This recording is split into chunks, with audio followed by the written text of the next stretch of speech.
반갑습니다. 응답하라 청년 다시 쓰는 90년대 학생운동사의 작가이자 생초보 유튜버 신희주입니다. 지난 시간에는 한 청년과 90년대 학생운동이 묻혀버린 이유를 알아봤고 의도적인 외면과 강요된 침묵을 벗어나 불패 왜곡되어 한 청년을 소환하자고 이야기를 했습니다. 그런데 불패 왜곡되어 한 청년을 소환한다고 하니까 종북이니 주사파니 빨갱이니 핏대 흘리며 달라들 사람들이 많을 겁니다.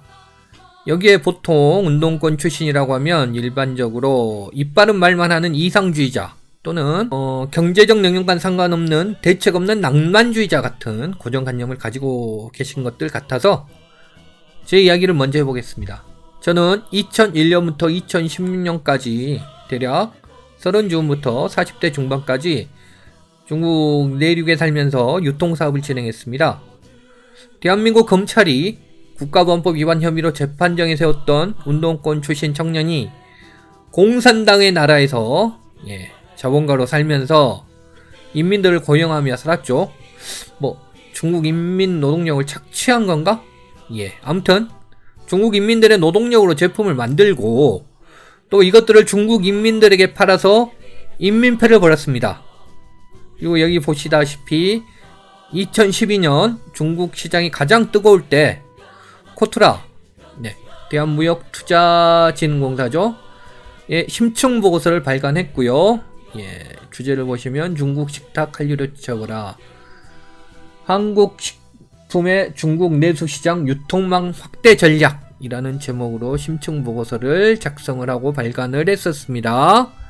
그리고 2014년 8월에는 시주석 방한 이후 중국 내 김치 관련 보도 및 우리 기업 진출 방안이라는 내용으로 해서 전문가 칼럼 기고란에도 글을 썼었네요.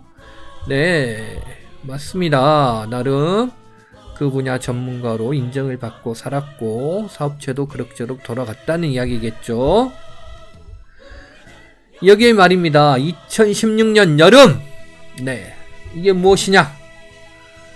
한국 자본가들의 왕초들이 모인 조직, 왕초들의 조직 어디입니까?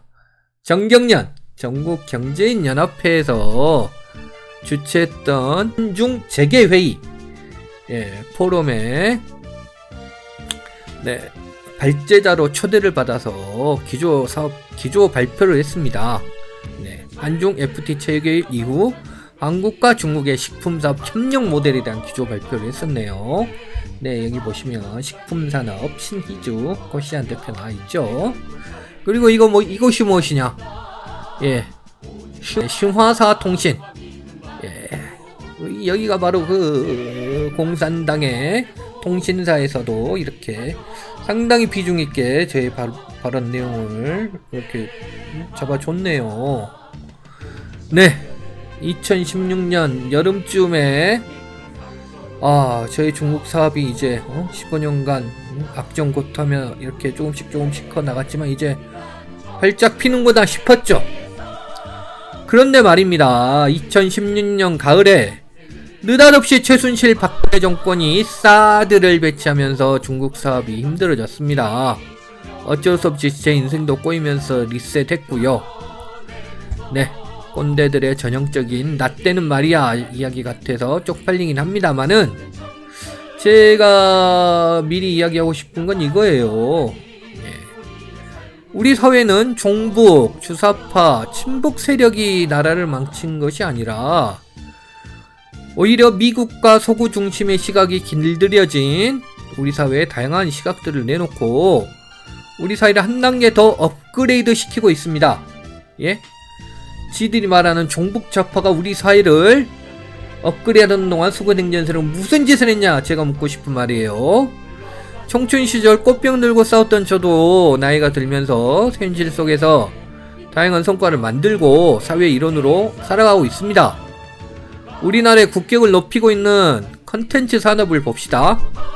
박찬욱 세계적인 감독들이에요. 박찬욱, 봉준호, 이창동, 오징어 게임의 또 황동혁 등등등등 공통점이 보이시나요? 이명박근혜 정권 때, 예, 블랙리스트로 찍힌 감독들입니다. 이 정도면 수구 냉전 세력들에게 빨갱이, 종북 좌파라는 말을 듣지 않는 것이 창피할 정도죠. 하지만 친미, 친일, 종일, 수구 냉전 세력은 어떻습니까? 예? 지난 이명박근혜 정권에서 하루아침에 금강산 관광에 투자했던 돈 다 날리고 개성공단에 투자했던 돈 다 날리게 한 것은 누구입니까?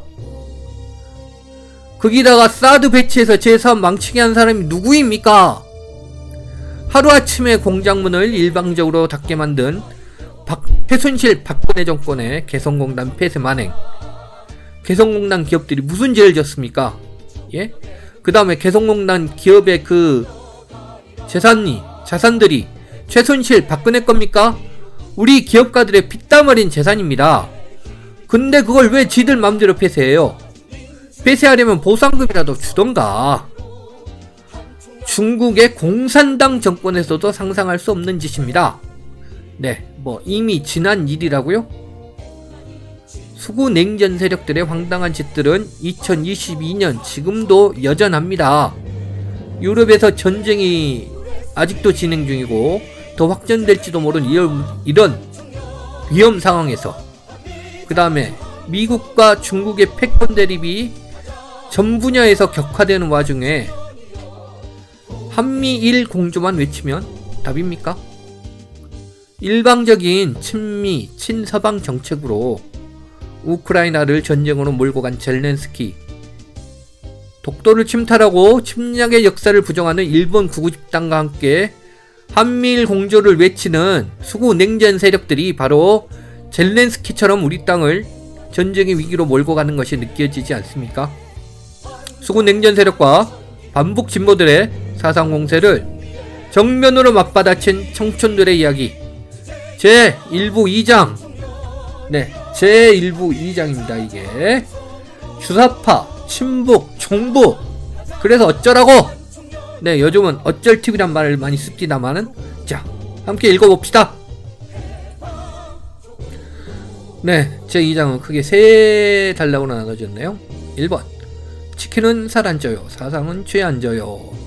2번, 주사파 감별사들 어서오시라. 난 몇 급 주사파인가? 자, 몇 급이 나올지 한번 감별 좀 해주시죠. 제3번, 대한민국 검사가 브리핑한 20대 당시 나의 사상. 네, 저의 그냥 주관적인 이야기가 아니라 대한민국 검사님이, 세금 받고 일하셨던 대한민국 검사님이 브리핑했던 그 내용 한번 돌아보겠습니다. 자, 치킨은 살 안 쪄요, 사상은 죄 안 져요. 그렇죠. 한 총련을 소환하면 따라붙을 똥파리들. 불패에 왜곡되고 한 총련을 소환하니 여기에 따라붙을 똥파리들도 보인다. 일베와 수구 언론은 물론이고 전중권유의 반북 진보까지 새까맣게 달라붙어 정북 주사파가 커밍아웃했다 이랬더니 그동안 숨어있던 한 총련 주사파가 나타났다느니 입에 거품을 물고 떠들 것이 뻔하다. 다행인지 불행인지 한 총련과 함께 소환될 뻔한 주사파 감별사 박홍씨는 얼마 전 세상을 떠나 만날 기회가 없다. 필자는 개인적으로 한 사람의 사상과 신념을 밝히라고 다그치는 것 자체가 야만이라고 생각하기에 굳이 이야기할 필요성은 없다고 보지만 한 총련 소환을 방해하는 똥파리들 정신 차리라고 몇 가지 짚고 넘어가겠다. 자, 배달의 민족에서 나왔던 유명한 광고 문구입니다. 사상은 죄 안 져요, 죄는 사람이 져요. 국내 모 배달업체의 광고 중 잊지 못할 문구가 있다. 치킨은 살 안 쪄요, 살은 내가 쪄요. 눈치가 없어 한동안 고개를 갸웃거리다가 한참은 웃었던 기억이 난다. 치킨을 먹은 사람이 살찌는 것이지 치킨이 살찔 리가 있나? 이 문구를 패러디하여 내가 하고 싶은 이야기는 사상은 죄 안 져요, 죄는 사람이 져요. 사상은 죄를 질 수 없다. 죄는 사람이 짓는 거다. 막스레닌 사상이든 기독교 사상이든 박정희 사상이든 주체 사상이든 사상은 죄가 없다. 기독교 사상을 수십 년 공부하고 실천한다는 목사님 중에도 나쁜 사람이 있고 수구냉전 세력이 중화하는 주사파라도 착한 일 하면 착한 것이다. 그러니 사람의 사상을 놓고 처벌한다는 것 자체가 몰상식한 것이며 국가보안법 재판은 종교재판이나 관심법으로 결론이 날 수밖에 없다. 1호는 토론의 영역, 신념은 인정 또는 존중의 영역. 나이를 먹고 경험을 쌓다 보니 나름 통찰력과 삶의 지혜가 생겼다. 특별한 것은 아니고 다름과 틀림을 구별하고 사람의 생각은 다양하다는 것을 인정한 것이다. 이론과 정책은 토론의 영역이다. 옳다 그르다를 결론 내리거나 구체적인 방안을 놓고 다툴 수 있는 문제이다. 다음으로 사상과 입장은 대화의 영역이다. 서로의 같은 부분과 다른 부분을 소통하며 조율할 수 있는 문제이다. 새는 좌우의 날개로 난다고 하니까. 마지막으로 신념과 취향은 인정 또는 존중의 문제다. 절대로 옳고 그름의 문제가 아니다. 묻거나 따지지 말고 인정하면 관계가 이어지고 인정하지 않으면 관계가 끊어지고 적이 된다. 그럼 나는 태극기 부대나 국힘당 일베를 인정할 수 있나? 나도 나이가 들어서 그런지 측은지심이 커져 그냥 그들의 존재를 인정하기로 했다. 물론 존재를 인정한다는 말이 절대로 그들의 죄를 용서한다거나 그들에 동감한다는 뜻은 아니다.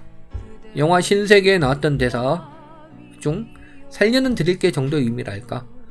연방제 정신, 네, 좋습니다. 연방제 정신에 따라 그들의 존재를 인정하니 삶이 더 가벼워지고 행복지수는 올라간 것 같다. 네, 살려는 드립니다. 인정해드려요. 예. 생각은 다를 수 있어요. 네. 다음, 예, 사상은 죄를 지을 수가 없는 것이죠. 죄는 사람이 짓는 겁니다. 2번, 주사파 감별사들 어서 오시라. 예, 본격적으로 주체사상 이야기해봅시다. 난 몇 급 주사파인가? 예. 그런데 주사파의 경계는 어디까지인가? 그러니까 이 사람들이 말하는 순수한 관심, 학문적 연구, 그것과 불순한 의도, 불순한 주사파, 그 경계를 어디까지 잡을 거예요? 참 그게 궁금하더라고요. 그런데 주사파의 경계는 어디까지인가? 먼저 태극기 부대와 빤스 목사 정광훈은 문재인 정부 자체가 주사파라고 주장한다. 사실상 수국골통 자신들을 빼고 모두가 주사파라고 주장하는 것이니 일단 밀어놓자. 그런데 진정한 주체주의자라고 자부했던 강철서 신저자 김영환을 비롯하여 북한의 단파라디오 지하방송 녹취하여 BC 문건을 찍어내던 그 시절 주사파들은 뉴라이트에 잔뜩 모여있으니 이를 어쩌란 말인가. 지난 95년 나를 수사하고 기소했던 검사는 주사파의 경계는 연방제를 지지하느냐 여부에 달려있다고 주장했다. 그럼에도 불구하고 나는 분명히 연방제를 지지한다고 진술했고 법원에서 국가보안법 무죄 판결을 받았다. 이렇게 이야기하면 주사파의 실체를 부정하는 거짓말쟁이다 라고 공격할 것이 뻔하다. 특히 진중권유의 반복 진보가 말이 많다. 참고로 종북이라는 말 자체는 놀랍게도 수국골통이 만든 말이 아니라 예전 민주노동당에서 탈당하여 진보신당을 만들었던 그룹, 네, 대표적으로 진중권, 심상정 등이네요. 그들이 만들었던 개념어 단어입니다. 그렇다면 주사파의 실체는 무엇이냐? 제가 짧고 굵게 정리해드릴게요. 우리 사회 주사파는 전두환이 만들었고 지금은 현재는 멸종했다. 예. 그렇다면 주사파의 실체는 무엇인가? 간략하게 말하면 우리 사회 혁명적 주사파, 정확한 개념 규정을 할게요. 혁명적 주사파는 전두환이 나왔고 노태우가 키웠으며 김영삼 때 분화되고 김대중 노무현 정부를 거치며 사실상 멸종했다. 전두환이 나왔다는 말은 전두환이 주체사상을 학습시켰다는 말이 아니라 전두환의 학살 만행에 분노한 수많은 학생과 지식인을 다양한 혁명 이론에 끌리도록 만들었다는 말입니다. 전두환 때는 대통령 선거권 자체가 없었기 때문에 혁명 말고는 방법이 없었어요. 혁명 이론 중 북한의 이론과 사상도 들어왔고 주체 사상으로 우리 사회를 분석하고 혁명을 일으키고자 했던 그룹을 흔히 주사파 또는 주체주의자, 김일성주의자라고 부릅니다. 그리고 87년 6월 항쟁 이후 노동자 투쟁과 자주통일운동이 확대되면서 80년대 후반 혁명을 꿈꾸던 사람이 늘어났었죠. 하지만 90년대 소련 붕괴와 김치석 사망 이후 주사파는 분화되어 김영환 일당은 뉴라이트로 나머지는 공개의 노선으로 전환하였다. 예, 여기서 김영환 일당의 변신에 대해서는 3부에서 자세히 다뤄보겠습니다. 2000년 6.15 선언 이후에는 연방제 정신에 따라 제도권으로 진입했기 때문에 혁명적 주체주의자들은 사실상 멸종했다고 보는 게 맞다. 그러니까 저도 중국에 가서 돈 벌면 사업하고 유통사업하고 정경련 발표하면서 정경련의 돈을 받고 그러기도 했죠.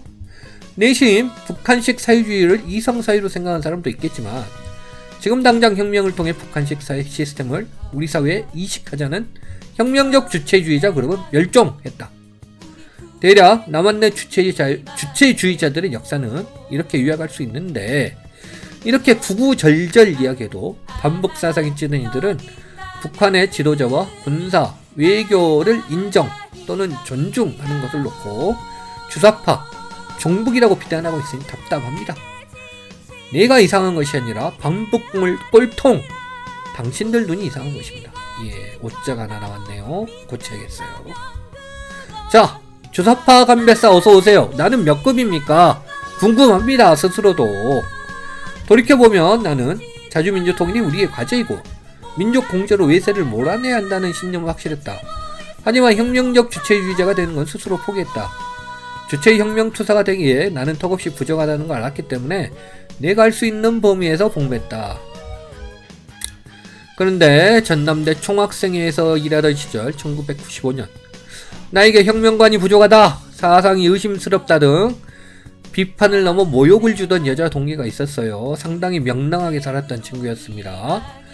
이 친구는 이후 남총련에서도 핵심 직책을 맡았는데 남총련 내부에서 분란을 일으키다 김용환 일당으로 지목되어 집행부에서 쫓겨났습니다.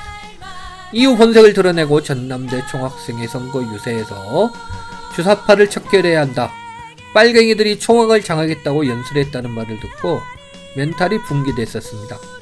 다행히 당시 학생운동을 떠난 후라 직접 맞닥뜨리지는 못했지만 상처가 깊고 오래갔습니다. 그때 얻어맞았던 뒤통수가 아직도 얼얼하네요. 하지만 나는 검사에게도 잡혀가고 자칭 주체혁명가에게도 얻어맞은 경험이 있어서 스스로의 정체성이 궁금해졌어요. 나는 주사파에 들어가나? 만약 주사파라면 몇 급? 국가공인 주사파 인증시험이라도 봐야 하나?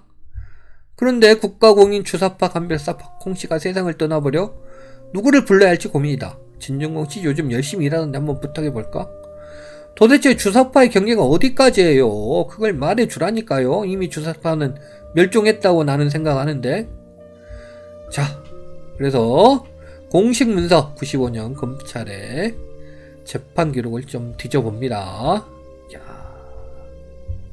공소장.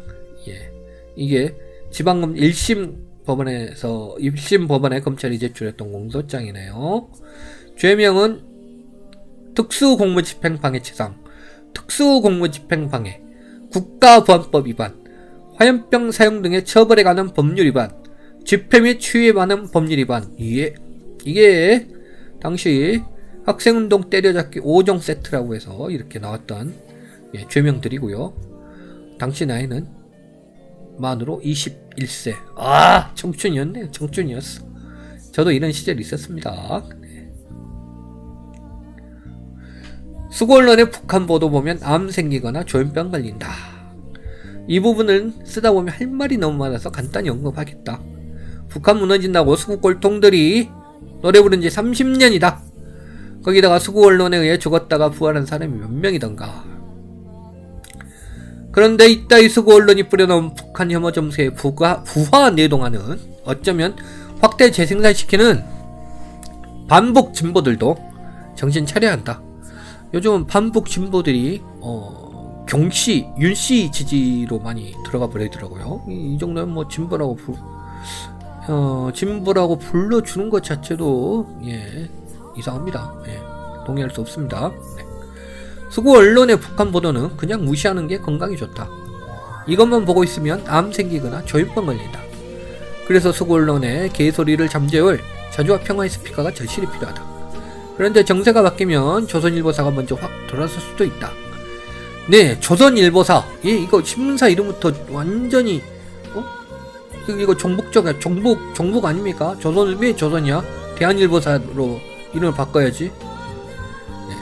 조선일보사는 한국전쟁 때 인민군이 서울에 들어오자 김일성 장군 만세 호회를 찍어낸 전통의 신문사 아니던가. 북미 관계의 판도가 바뀔 때 수구 언론의 보도 태도가 어떻게 변해가는지 관찰하는 것도 재미있을 것이다. 네, 이제 대한민국 검사가 브리핑한 20대 당시 나의 사상. 자, 이제 봅시다. 대한민국 검사의 브리핑. 1995년 당시 나이 만 22세. 네, 1심 재판을 받을 때는 21세, 항소심 재판을 받을 때는 22세. 네, 대한민국 고등검찰청 검사님이 브리핑한 20대 당시 나의 사상을 공개하겠다. 간략히 말하면 1심에서는 국가보안법 찬양보험 유죄를 선고받았으나 2심에서는 국가보안법 무죄로 판결받았다.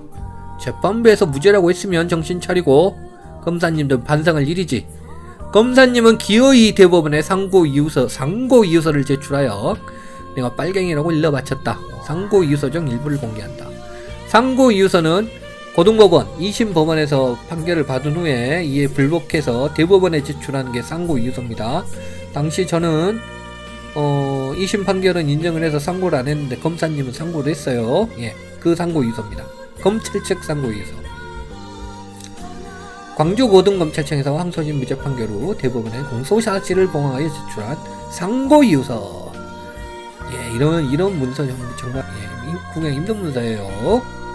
자, 발신이 대법원 앞으로 1996년 5월에 광주 고등검찰청 김머시기 검사가 썼던 상고이유서네요. 네, 이거는 검사님이 썼던 글입니다.